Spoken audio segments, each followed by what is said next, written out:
With the Dreams. Well, AC/DC are now on their way to Wellington from Auckland. One of the men who began it all back in Australia nearly 20 years ago is Scottish-born Angus Young.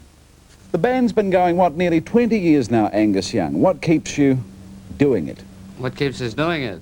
I don't know. I think we just enjoy what we do. I think as a band, we've got a genuine love for rock and roll. Do you think a lot of your appeal and a lot of your success depends upon word of mouth and a strong fan loyalty? Yeah, it's more probably street level, and also people know if they come and see us, they're going to get a great show. Yeah, they know they're coming to see honest brokers. Yeah, they come in and see something that's, it's probably. I mean, it's not your normal run-of-the-mill. I wouldn't call it a musical or something, you know. But I mean, we do put on a good show. The band played recently before 1 million people in Moscow. Yeah. Mm. Was it difficult to perform before 1 million people? Can you have any conception of that kind of a crowd when you're playing to it? It was nervous, you know, especially when we first saw it, you know, and you see all, I mean, the military there. I mean, when you saw all this military and then you saw, you know, and I thought, geez, there's a lot of military here. But then when I saw the audience, I went, geez, you know. I mean, you just saw people for miles and miles. Did you give them a good go? Oh, definitely, yeah. And what was surprising is a lot of them knew the songs. Apparently, we were one of the biggest black market bands in Russia. Yeah. So word of mouth helped there too.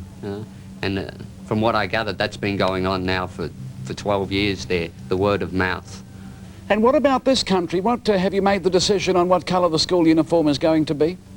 Have I made? I don't know. Maybe I'll wear neutral, black, wearing something like that. You know, it helps me become something else, you know, because normally I'm pretty much, I keep to myself a lot, so normally I'm pretty quiet. But when I put the school suit on, it gives me that advantage of being someone else. A bit like going to a fancy dress ball, you know. I suppose, too, now after all these years... It's like your wife in lingerie, you know what I mean? And put some spice in... spice into your marriage, you know. Yes, I suppose it does. If it's interesting kind of lingerie, I suppose. Yeah, and it depends whose wife. I suppose that's important also.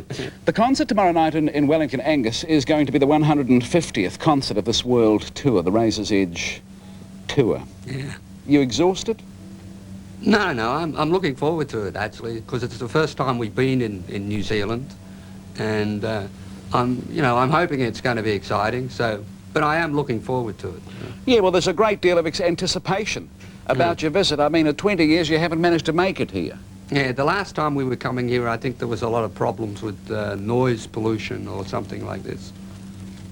Oh, yeah, no, fair enough. Yeah. And, mind you, there's been a great deal of dissatisfaction in the South Island, particularly in Christchurch, that you're not coming to Christchurch. You got a word for the fans in Christchurch who are having to get the buses up to Wellington? Yeah, well, if they get up there, they're going to get a great show. And I'd like to thank all the kids in Christchurch who sent that petition. It was very good.